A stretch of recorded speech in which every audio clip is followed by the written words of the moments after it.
So, dapat ang kalusugan ni PBBM ay malinaw sa publiko. Tama. Di ba? Karapatan po natin yan. Kung may presidente pa, siya na pala presidente. Ewan ko, hindi nga bumati nung ng Easter Sunday. Ba, Diba? Happy Easter! BBM. Oy, si BBM mga nag-greet sa akin. Hello, sir. Attorney Guanzon po, sir. Musta kayo, sir? Ha? Nag-iiling-iling siya. Hindi daw totoo, napatay na siya. Ay, hindi naman po namin sinabi, napatay na kayo. Ang totoo po, ang tinatanong ng mga tao, President BBM, ay ilabas naman ng inyong Executive Secretary ang inyong state of health dahil nasa konstitusyon yan. May right to information ng mga tao dyan.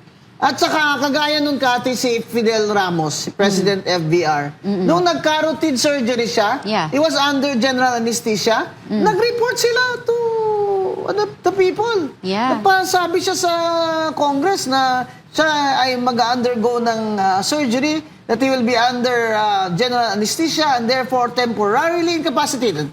Dahil po sa konstitusyon, mga kababayan, pang ating pong Pangulo ay temporarily incapacitated dahil under anesthesia siya, ang automatic po sa konstitusyon na ang Vice President ang magti-take over automatically ng opisina ng Presidente. Hindi po ang Executive Secretary. Ang Vice President po ang may katungkulan yan. Kaya po natin tinatanong, nasaan si BBM? At ano ang status ng kanyang health? Di ba? Kasi ang payat-payat niya na. Masyado naman kasi itong problema ito, hindi niya yata kaya. Hindi niya yata kaya itong problemang ito. At saka hindi kasi pwede, kombing na palagi na lang na ang magsasalita is yung kanyang spokesperson na ang sasagot lang sa atin palagi is nasa mabuti siyang kalagayan. Eh bakit hindi tayo labasan ng video? Oo, na diba? real time. Oo, diba? Na humahawak siya ng dyaryo. Oo. Kagaya sa Amerika, di ba? Napakahirap ba nun? Kailangan may hawak na dyaryo. Tsaka, hindi naman po sa siyempre, we are not wishing ill on the President.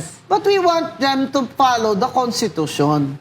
Nung naayon sa batas. We want the Malacanang to follow the Constitution. Hindi naman po sa, I mean, hindi po yan maganda, mga kababayan, that you're wishing our President ill. Gusto lang natin, pag na-anesthesia siya, take over automatically ang ating Vice President ayon sa Konstitusyon. So, dapat ang kalusugan ni PBBM ay malinaw sa publiko. Tama.